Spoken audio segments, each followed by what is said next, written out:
ضاقت نفسی بنور من. اور ہم یہ بات اچھی طرح جانتے ہیں کہ ہمیں جس آسانی کے ساتھ ایمان ملا ہے، بڑی آسانی کے ساتھ مسلمانوں کی فہرست میں نام شامل ہے، بڑی آسانی کے ساتھ مسلمان بن کر چہرہ بنا کر زندگی گزار رہے ہیں، لیکن یاد رکھیں سب میں بڑا مشکل کام ہے ایمان پر خاتمہ ہونا، ایمان پر مرنا، ایمان کے اوپر اس دنیا سے جانا، یہ بڑا مشکل کام ہے۔ اسی لیے حدیث مبارکہ میں کہا گیا کہ ایک مومن بندہ ساری زندگی نیک اعمال کرتا ہے، نوافل پڑھتا ہے، تہجدیں پڑھتا ہے، عبادتیں کرتا ہے، نماز، روزے، زکوٰۃ، حج، وہ سب کچھ کرتا ہے، لیکن اگر بدبختی کے کچھ ایسے اعمال کر لیتا ہے، خراب اعمال ایسے کر لیتا ہے کہ جس کی وجہ سے اس کا خاتمہ ایمان پر نہیں ہوتا ہے، اور پھر وہ بندہ جہنمیوں کی فہرست میں لکھا جاتا ہے، نعوذ باللہ۔ اور ایک دوسرا بندہ ہے جو ساری زندگی پہ پاپ کے کام کرتا رہا، گناہ کے کام کرتا رہا، اللہ کو ناراض کرنے والے اعمال کرتا رہا، لیکن اس کی زندگی میں کچھ تھوڑے بہت نیک اعمال ایسے ہوتے ہیں کہ جس کی وجہ سے وہ بدبخت نہیں، سعید نیک بخت لکھا جاتا ہے۔ اسی لیے حدیث مبارکہ میں آپ صلی اللہ علیہ وسلم نے امت کے نوجوانوں کو اور اس امت محمدیہ کو بار بار سمجھایا ہے، تلقین کی ہے کہ دیکھو ایمان کے اوپر خاتمہ ہونا، ایمان کے ساتھ اس دنیا سے جانا، یہ بہت بڑی چیز ہے۔ اور آج کل جو صورتحال ہے ہم اور آپ جانتے ہیں، ہمارے کلچر میں، ہماری سوسائٹیوں میں، ہمارے محلوں میں اور ہمارے معاشرے میں اور ہمارے بڑے بڑے شہروں میں، ہماری بڑی بڑی سٹیوں میں قتل کے معاملات، قتل و غارت گری کے معاملات، ذرا ذرا سی بات پر قتل، ذرا ذرا سی بات پر انتقاماً قتل، بدلہ لینے کے لیے قتل، خاندان خاندان کو وصیت کر کے مر رہا ہے کہ فلاں کا بدلہ لینا ضروری ہے، تھوڑی تھوڑی سی بات پر قتل، نشے کا عادی ہو چکا ہے، اس نشے کے اندر وہ قتل پہ قتل، قتل پہ قتل کیے جا رہا ہے۔ عزیزان گرامی، یہ کتنی بڑی بدبختی کی بات ہے، یہ کتنا خطرناک رسوائی اور ذلت کی بات ہے کہ یہ بات کہنے کے لیے ہماری اور آپ کی زبانیں بھی شرمسار ہونی چاہیے، ہماری اور آپ کی گردنیں بھی شرم سے جھکنی چاہیے کہ آج پورے شہر میں جس تیزی کے ساتھ قتل و قتال بڑھ رہا ہے، اس کی اکثریت 90% حصہ قتل و قتال میں، ایک دوسرے کی گردنیں مارنے میں، ایک دوسرے کو قتل کرنے میں مسلمان 90% آگے ہے۔ صاف الفاظ میں کہیں تو 90% قتل و قتال مسلمان قوم کا ہو رہا ہے، مار کوئی دوسرا نہیں رہا ہے، کوئی باہر کا قتل نہیں کر رہا ہے، بلکہ ایک مسلمان دوسرے مسلمان کا قتل کر رہا ہے، ایک نوجوان دوسرے نوجوان کی جان لینے پر تلا ہوا ہے، ایک نوجوان دوسرے نوجوان کا سر قلم کر رہا ہے۔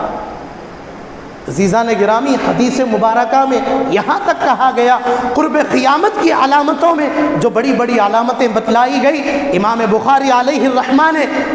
کتاب العلم کے اندر ایک بات یہ بھی نقل کی ہے کہ قرب قیامت حرج بہت زیادہ بڑھ جائے گا۔ وہ حرج کیا ہے؟ وہ حرج کیا ہے کہ قرب قیامت کی علامتوں میں یہ ہے کہ آخر زمانے کے اندر قتل و قتال بہت زیادہ ہونے لگے گا۔ عزیزان گرامی، جبکہ قرآن کہہ رہا ہے، اللہ تبارک و تعالی صاف کہہ رہے ہیں کہ جو مسلمان کسی ایک مسلمان کو بھی ناحق طور پر قتل کر دے، اس کی سزا ہمیشہ ہمیشہ کے لیے جہنم ہے۔ اور ہمارے یہاں صورتحال کیا ہو رہی ہے؟ صورتحال کیسی بنتی جا رہی ہے؟ یہاں تک صورتحال خطرناک ہو چکی ہے کہ اللہ معاف کرے، اللہ معاف کرے کہ ایک خاندان، حتیٰ کہ خاندان سے بڑھ کر سگا بھائی اپنے سگے بھائی کو قتل کروا رہا ہے۔ آپ نے تمام واقعات پڑھے ہوں گے، آپ نے سوشل میڈیا کے ذریعے ساری رپورٹیں معلوم کی ہوں گی، سگا بھائی سگے بھائی کو پیسے دے کر قتل کروا رہا ہے، ایسے بھی معاملات سامنے آ رہے ہیں۔ عزیزان گرامی، جبکہ قرآن کہہ رہا ہے وَلَا تَقْتُلُوا أَنفُسَكُمْ، کہ تم اپنے آپ کو ہلاکتوں میں مت ڈالو، اپنے آپ کا قتل مت کیا کرو۔ عزیزان گرامی، اپنے آپ کو ہلاکت میں ڈالنے کا مطلب صرف یہ نہیں ہے کہ ہم کسی کا قتل کر دیں، کسی کی جان لے لیں۔ اپنے آپ کو ہلاکت میں ڈالنے کا مطلب یہ بھی ہے کہ ہم کسی کے قتل کرنے کی سازش کا حصہ بنیں، کسی کے قتل کرنے میں ہم شامل رہیں، کسی کے قتل کرنے میں، کسی کی جان لینے میں ہم دوسرے کے معاون و مددگار بنیں، یہ بھی قتل کرنے میں داخل ہے۔ اسی لیے ایک مرتبہ سیدنا عمر فاروق رضی اللہ عنہ کے دور خلافت میں، عمر فاروق رضی اللہ عنہ کے زمانے میں چند آدمیوں نے مل کر، روایتوں کے مطابق تقریباً 7 افراد نے مل کر ایک آدمی کا قتل کر دیا۔ معاملہ حضرت عمر کے پاس پیش ہوا، حضرت عمر رضی اللہ عنہ نے قصاصاً بدلے میں ان پورے 7 آدمیوں کو قتل کروایا۔ یہ واقعہ کس جانب اشارہ کرتا ہے؟ یہ واقعہ ہمیں کیا بتلاتا ہے؟ وہ یہی بتلاتا ہے کہ اگر ایک آدمی کے قتل میں، ایک آدمی کے مارنے کی سازش میں، اس کے تحت منصوبہ بنانے میں، پلاننگ بنانے میں جتنے افراد شامل ہوں گے وہ سب کے سب مجرم، قصوروار، گنہگار، اللہ کی نظروں میں ملعون کہلائیں گے۔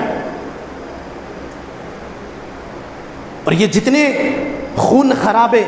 قتل و قتال، دوسری رپورٹ آپ کے اور ہمارے ہوش اڑانے کے لیے کافی ہے۔ میں آپ کو بتلا رہا ہوں کہ تقریباً جن نوجوانوں کی عمریں 20 سال سے لے کر 35 کے درمیان ہے، یہ جوانی کا عین مرحلہ ہے، اٹھتی ہوئی جوانی کی عمر ہے۔ 20 سال سے 35 سال کے نوجوان اس کرائم کے اندر، اس قتل و قتال کے جرم میں سب میں زیادہ مسلمان نوجوان شامل ہیں۔ 20 سال سے 35 سال کی عمر کے اندر عزیزان گرامی، جس طریقے سے آدمی کو شراب کا نشہ ہوتا ہے، جس طریقے سے آدمی کو شراب کی لت ہوتی ہے، نسوار کی لت ہوتی ہے، جس طریقے سے اسے اور دیگر نشوں کی عادت ہوتی ہے، آج شہر کے نوجوانوں کو قتل کرنے کی، گردنیں اڑانے کا نشہ ہو چکا ہے۔ اتنی تیزی کے ساتھ قتل پہ قتل، مرڈر پہ مرڈر ہوتے جا رہے ہیں۔ اور یہ ریشو جو بتا رہا ہے، یہ جو پرسنٹیج بتا رہا ہے، جن نوجوانوں کی عمریں 20 سے 35 کی عمر کے درمیان ہے، ہم اور آپ غور کریں ہمارا معاشرہ کدھر جا رہا ہے؟ ہمارا معاشرہ اگلے 20-25 سال کے اندر کدھر جائے گا؟ جوان ہوتے ہوتے نوجوان کے خون میں یہ بات شامل ہو رہی ہے، جوان ہوتے ہوتے اس دہلیز پہ جوان ہو رہا ہے کہ فلاں نے فلاں کا قتل کر دیا، فلاں رشتہ دار نے فلاں کو مار دیا، فلاں بھائی نے فلاں کو مار دیا، مجھے بھی بدلے میں اسی کا قتل کرنا۔ یہ ذہن لے کر، یہ پرورش لے کر اگر نوجوان جوان ہوں گے، جوان آگے بڑھیں گے، تو کیا معاشرہ خاک سدھرے گا؟ کیا معاشرے میں اصلاح آئے گی؟ کیا معاشرہ صحیح منزل پہ جائے گا؟ ہرگز نہیں۔ أشرقت نفسي بنور من فؤادي حينما رددت يا رب